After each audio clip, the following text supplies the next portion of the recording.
WhatsApp вот узнала про эти курсы случайно. Увидела, записалась, думала, не возьмут, потому что куда ни подходишь, 66 лет, все, уже не нужна никому. На работу не берут. Поговорили с подругой, говорю, я иду на курсы кондитеров. Я говорю, давай ты, говорю, стряпаешь тоже хорошо. Булочки стряпает, там тортики делает. Я говорю, а я сейчас вот научусь пирожные, торты делать. Я говорю, будем с тобой на пару самозанятыми оформимся.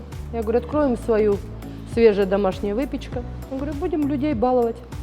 Ну, поговорили, посмеялись вроде сначала, потом, вот, вы знаете, вот когда хожу на курсы, вот сейчас понравилось. Внуки говорят, во.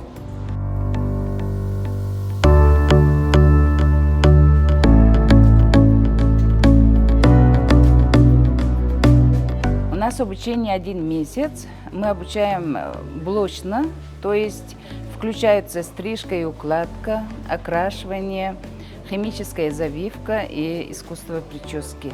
Выпускаем парикмахеров-универсалов.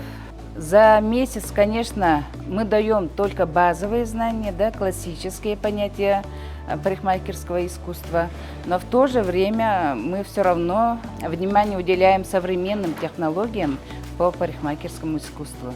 Так что все работы почти в конце, когда сдают экзамены, они у нас трендовые работы. До этого у меня были интересы к этому.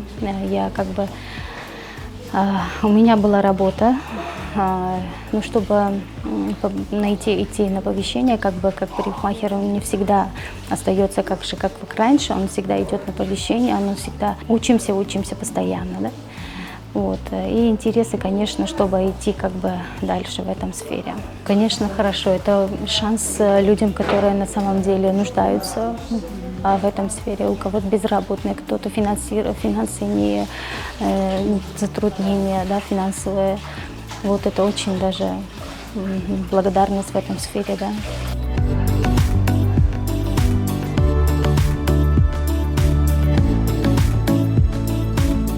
Я очень тут с надеждой прихожу и всегда довольная ухожу, например. Тут всякие курсанты бывают, которые тоже очень уже начинают уже уметь это дело. Поэтому я уверенно сижу и стрижку делаю.